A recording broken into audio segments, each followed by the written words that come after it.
சித்தா மருந்து சாப்பிட்டாரு, இந்த மருந்து சாப்பிட்டா பார்த்துமாங்க. அது சாப்பிட்டுருந்தா சொல்லியிருந்திருப்பார்ல, நான் இதை சாப்பிட்டேன்.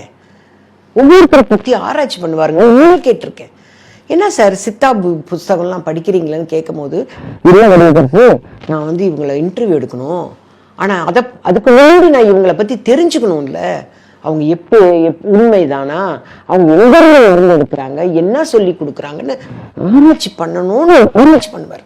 இங்கிருந்து ஃபேக்ட்ரி வச்சுருக்காங்களோ மருந்து தயாரிக்கிற இடத்துக்கு போவார். அவர் இந்த வயசில் அதை செய்யணுமா சொல்லுங்க பார்க்கலாம். ஒருத்தரை இன்டர்வியூ எடுக்கணும்னா ஜென்ரலாக இப்போ ஒருத்தர் உட்காந்து நிற்பார், என்னை கேள்வி கேட்பாரு, நான் பதில் சொல்லுவேன். அவர் என்னை பற்றி ஆராய்ச்சியெல்லாம் பண்ண மாட்டார், ஏதோ கூகுளில் என்னை பற்றி தேடி கண்டுபிடிச்சு. ஆனால் ராஜேஷ் அப்படி இல்லை. எனக்கு தெரிஞ்ச ராஜேஷை தான் நான் உங்ககிட்ட பகிர்ந்துக்கிட்டு இருக்கேன்.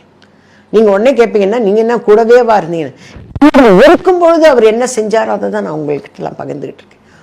ஒரு பற்றியும் ஜோசியர் அப்படின்னா அவர் யாரு, என்ன அவர் சொல்றது உண்மையான அவர் கரெக்டா ப்ரெடிக்ட் பண்றாராங்கிறதுக்கு டெஸ்ட் பண்றதே என்ன தெரியுங்களா, அவரோட ஜாதகத்தை அவர்கிட்ட கொடுப்பாரு.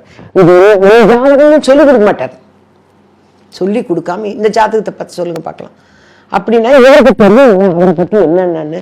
அதெல்லாம் கரெக்டா சொன்ன பரவாயில்ல, இந்த இதெல்லாம் கரெக்டா சொல்றாங்க, சரி இவனை நம்ம கேள்வி கேட்போம், இவனை பத்தி ஒரு 4 பேருக்கு அறிமுகப்படுத்துவோம், ஜனங்களுக்கு அறிமுகப்படுத்தணுங்கிறதுக்காகத்தான் அவர் இதெல்லாமே செஞ்சார்.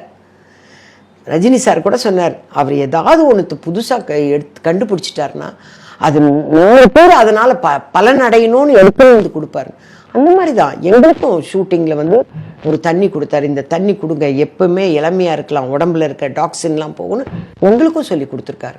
அதே மாதிரி மேக்கப் கலைக்கும் போது இந்த எண்ணெய் போடுங்க, ஏன்னா அது எதையுமே அவர் ஒன்றும் மார்க்கெட்டிங் பண்ணலை, அதை நல்லா புரிஞ்சுக்கங்க. நான் பேசும்போது ஏதோ அவர் மார்க்கெட்டிங் பண்ணாருன்னு நினச்சிக்காதீங்க, அவர் பயன்படுத்தி பார்த்துட்டு அவருக்கு நல்லா இருக்குதுன்னு ஏன் நம்ம கூட நடிக்கிற பொண்ணுங்களுக்கு சொல்லலாமே, பசங்களுக்கு சொல்லலாமேன்னு அப்படித்தான் எடுத்துன்னு வருவார்.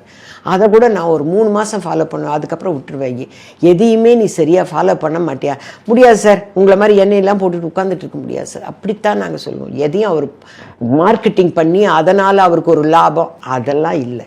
இது நல்லதாக இருக்கே, இது 4 பேர் தெரிஞ்சுக்கிட்டோம், அவங்களும் பயன்படுத்தினா நல்லது தானே நினச்சி தான் செஞ்சாரே தவிர இந்த மருந்து சாப்பிட்டாரு அந்த மருந்து சாப்பிட்டார் இதெல்லாம் நம்ம பக்கத்துல இருந்து பார்க்காம அதெல்லாம் சொல்லக்கூடாது.